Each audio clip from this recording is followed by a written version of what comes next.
Welcome back to the Whiskey Couch here in Pretoria, South Africa.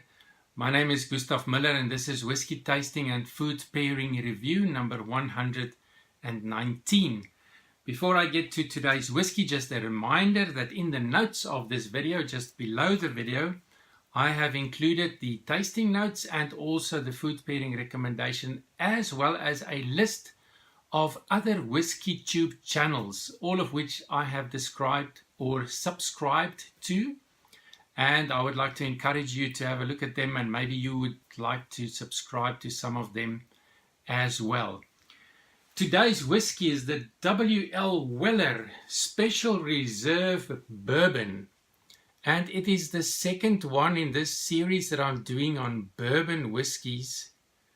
Yesterday I did a review on the 1792 small batch bourbon, and I forgot to mention that the 1792 was the year in which Kentucky became an official state of the United States, and that is where the 1792 comes from.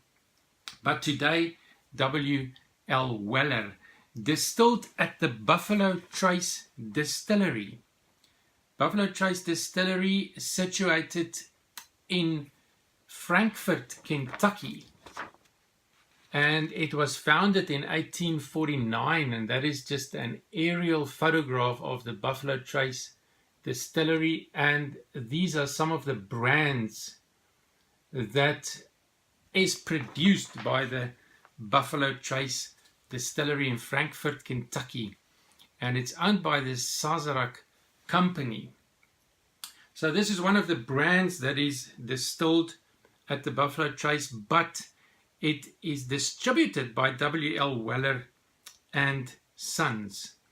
So this particular bourbon was named after William Larue Weller, who was apparently the first to produce straight bourbon in the late 1800s, replacing the rye in the mash bill with wheat. In other words, the mash bill for this whiskey includes corn and then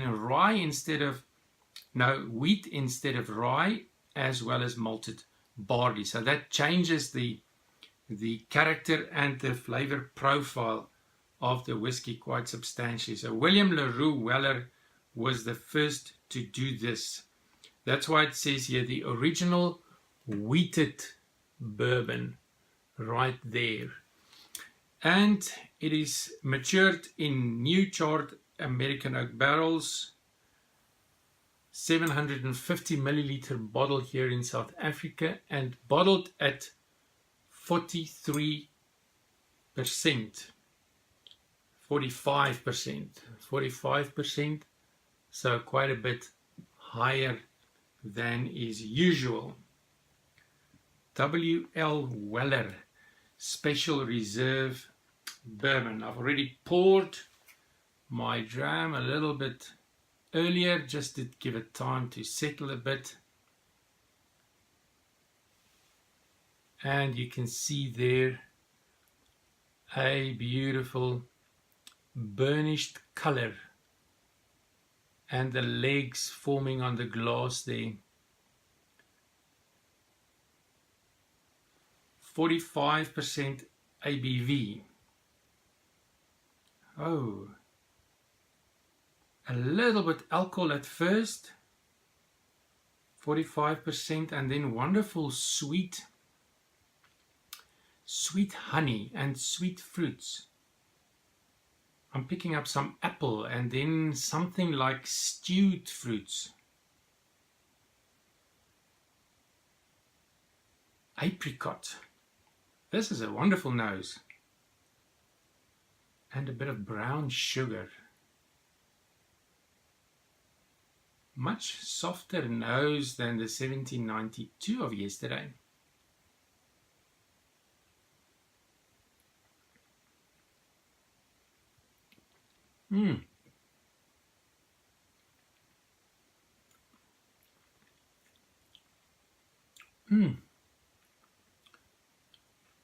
cereal. It's got a cereal note.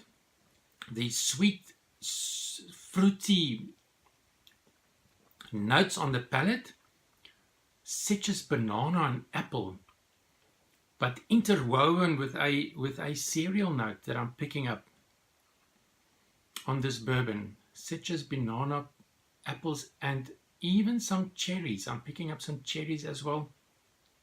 And then what one expects, the vanilla and the brown sugar and the caramel, and a bit of a nutty note that I'm picking up.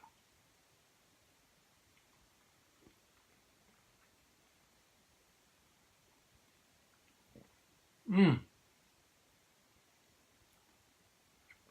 little bit spicy, a wonderful oily mouth coating feel, and a slight alcohol bite just at the end. But this is a very nice bourbon. This could become one of my favorites. The finish is a medium long finish, warm with vanilla, nuts, honey, oak spices, and a bit of pepper. A little bit of pepper. The 1792 that I reviewed yesterday had loads and loads of pepper. This one is a bit more balanced in that respect for me personally. So I've added a few drops of water just to open it up a little bit.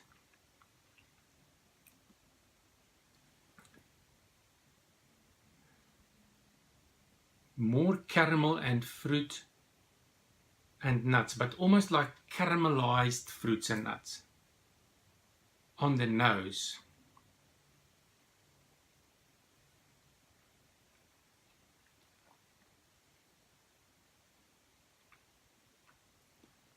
Smooth and sweet and well balanced after a few drops of water. Very, very nice. My summary for this bourbon would be, I would say, fruity caramel. That would be my summary for this particular bourbon. And definitely I prefer this one before the 1792 that I reviewed yesterday. The price here in South Africa, around 500 South African Rand.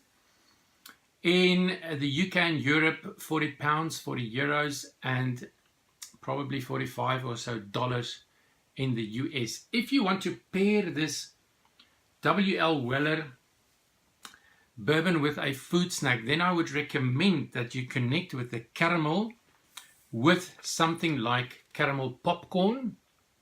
That could work well. Caramel popcorn or caramelized nuts could work well.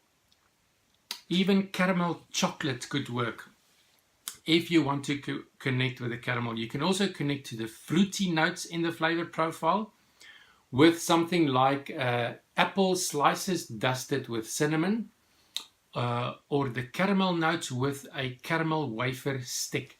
That can also work quite well. I'm just thinking of the apple notes and the caramel notes, and something like apple crumble with vanilla ice cream even can work well with this, or caramelized apple filled crepe. That can also work well. But for today, I have chosen a mozzarella risotto ball. Mozzarella cheese on the inside, a bit of a crumbed coating on the outside. And I have added on this one, I've cut it in half, and I've added onion marmalade, which is made from caramelized onion in a very nice, sweet, slightly smoky sauce. Caramelized onion marmalade. And I'm going to try this in an attempt to connect with the sweet, fruity notes as well as the caramel notes, and the cheese on the inside, the mozzarella cheese, to blend with the slight oiliness in the whiskey and maybe cutting through some of the spicy notes. Let's see if this works.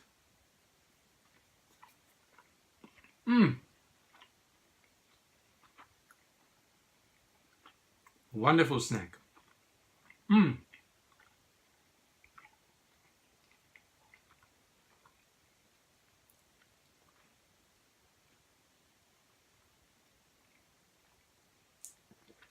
Oh boy, this is a match made in heaven.